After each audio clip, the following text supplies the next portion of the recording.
community is near and dear to my heart because I believe that this city made me who I am. As his career progressed, I think he started to realize that achievements on the course really weren't the most important thing to him. To see that packed house like that. Obviously, my wife played professional basketball, so to see where it is now, I mean, that was early 2000s. Bubba Watson could not stand these 5 golfers. And what you are about to hear is not locker room gossip or social media rumors. These are real PGA Tour moments that happened on camera, in scoring tents, and in front of millions of viewers. The 2-time Masters champion built a reputation over the years that made him one of the least liked players on tour. And these 5 situations show exactly why that happened. These feuds are not all the same. Some exploded on the golf course during tournament rounds, others played out on social media where younger players called him out publicly. A few came from decades of shared history going back to college, and one involves the biggest legacy debate in modern golf. But there is a pattern here. The same personality trait keeps showing up over and over again. The first name on this list is Steve Elkington, and this is where the blueprint for Bubba Watson's reputation was created. It was the 2008 Zurich Classic of New Orleans. Watson was still a young player trying to make his mark. Elkington was a veteran with 20 years on tour and a PGA championship title. The hierarchy of professional golf is usually unspoken, but everyone understands it. Younger players show respect to the champions who came before them. But during the second round at TPC Louisiana, that hierarchy exploded. Watson was addressing his approach shot on the 10th hole. He looked up and saw Elkington walking ahead in the fairway. For Watson, who has sensory sensitivities that several peers have linked to ADHD-like traits, any movement in his peripheral vision is a major distraction. He did not stay quiet about it. Watson shouted expletives directly at Elkington. The Golf Channel microphones caught every word and broadcast it to a national audience. This was not just a breach of golf etiquette. It was a younger player verbally attacking a major champion on live television. The tension did not end on the course. After the round, the real drama happened in the scoring tent. In professional golf, players verify their scores in a specific area. One player refusing to sign another player's card can lead to disqualification. Elkington was furious about the verbal abuse he had received. He initially refused to sign Watson's scorecard. The scoring area at TPC Louisiana was an all-glass enclosure. 8 camera crews and dozens of reporters watched through the windows as tour official Arvin Ginn tried to calm what observers described as a redneck rampage. Watson eventually apologized publicly. He said he made a bad decision and admitted he was prone to getting a little angry, but the damage to his reputation was permanent. There is one detail about this incident that rarely gets discussed. Watson is left-handed. That means his playing partners and caddies need to stand in different spots than they would for right-handed players. The visual geometry is essentially mirrored. Elkington, after decades of playing with righties, may have been standing in what was essentially Watson's danger zone without realizing it.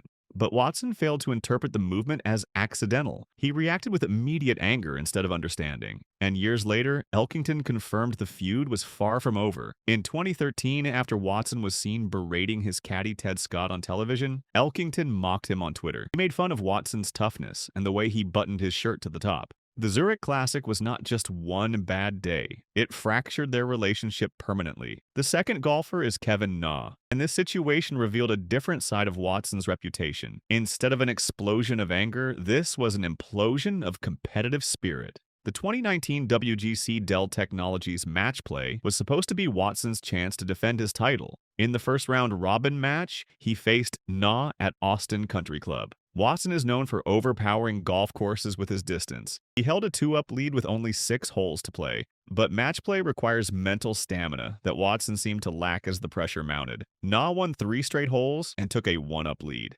Watson managed to tie the match on the 16th hole, but on 18, everything fell apart. Watson hit a superior tee shot that nearly reached the green. It landed in a greenside bunker, but he still had the advantage. Na played conservatively. He laid up and hit his second shot to within 10 feet. Watson now needed an up and down from the bunker to have any chance. His first shot failed to clear the lip. His second shot also stayed in the bunker. And then Watson did something that shocked everyone watching. He reached down and picked up his moving ball. He conceded the hole and the match to Nay right there. Nick Faldo was commentating for the Golf Channel. He could not believe what he was seeing.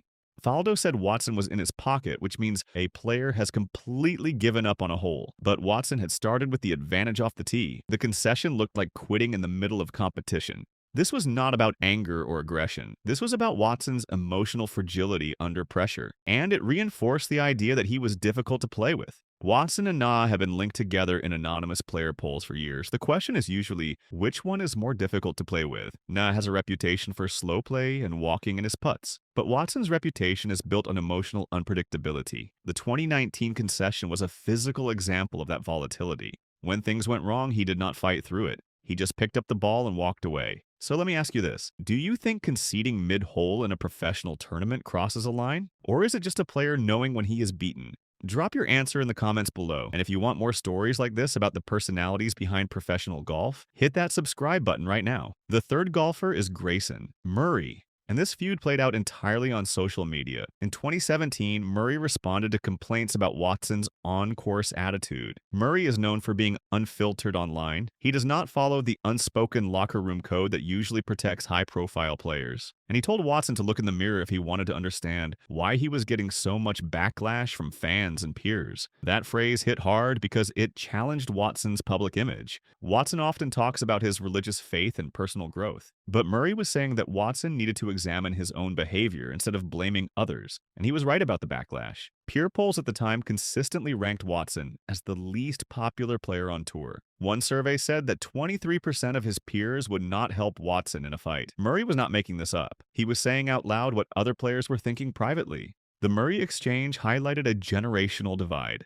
Watson had always relied on apologies issued through official channels for explaining away his behavior as a bad joke. But Murray used the same digital tools that Watson used for personal branding. And younger players like Murray were willing to break the traditional silence that protected established stars. Watson's 2 Masters titles did not shield him from criticism of his daily conduct anymore. Past achievements no longer mattered if your current behavior was consistently problematic. The fourth golfer is Kevin Kisner, and this relationship proves that Watson's reputation goes back further than most people realize. Both Watson and Kisner played together at the University of Georgia in the early 2000s. They were teammates during a successful period for the Bulldogs golf program. But even in that close college environment, Watson was seen as an outlier. Kisner has said in interviews that Watson's personality was a lot to handle even back then. This is important because it shows the traits that bother his professional peers were present long before he reached the PGA Tour. Watson and Kisner are often grouped together in the media as Georgia boys.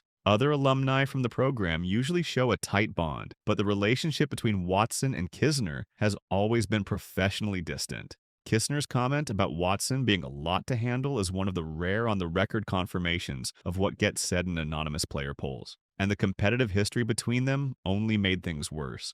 At the 2018 WGC Dell Technologies match play, Watson and Kisner faced each other in the championship match. Watson dominated the match and won 7-6. It was a professional triumph for him, but the narrative around the event focused on the lack of warmth between the two competitors. Kisner is widely seen as one of the most popular and relatable figures on tour. The contrast with Watson's difficult reputation was obvious. Kisner represents the everyman golfer who connects with fans and peers. Watson represents the talented outsider who never quite fits in, and their shared history at Georgia makes that distance even more noticeable. The fifth and most recent controversy involves Tiger Woods, but Watson never had a direct feud with Tiger on the course. Instead, this friction comes from a statement Watson made that angered fans and players across the entire golf world. In early 2025, Watson claimed that Scottie Scheffler's 2024 season was better than Tiger Woods' legendary 2000 season. Let that sink in for a moment. Tiger's 2000 season is considered the pinnacle of individual dominance in golf history. He won 9 times that year, including 3 majors. He completed the Tiger Slam. He won the US Open by 15 shots and the Open Championship by 8 shots. These were historic margins that no one had ever seen before, and Watson said Scottie Scheffler's 2024 was better. Watson's argument was that the modern field is more talented than the field Tiger faced. He said that with all the talent around the world now playing, Scottie's year was the best we have ever seen. Scheffler had 7 wins and 1 major in 2024. That is an excellent season, but comparing it to Tiger's 2000 is seen by most people as completely delusional. Watson was either being intentionally provocative or he genuinely lacks historical perspective. There is a key detail here that explains why Watson might have made this claim. Ted Scott was Watson's caddy for both of his Masters victories in 2012 and 2014. Scott now works for Scottie Scheffler. Watson has said that the friendship and bond between Scheffler and Scott helped turn Scotty from a great player into an elite one. So by praising Scheffler's 2024 season as the best ever, Watson is indirectly validating his own legacy and the skill of his former caddy. But the cost was alienating everyone who views Tiger's 2000 season as untouchable. And that is basically the entire golf world.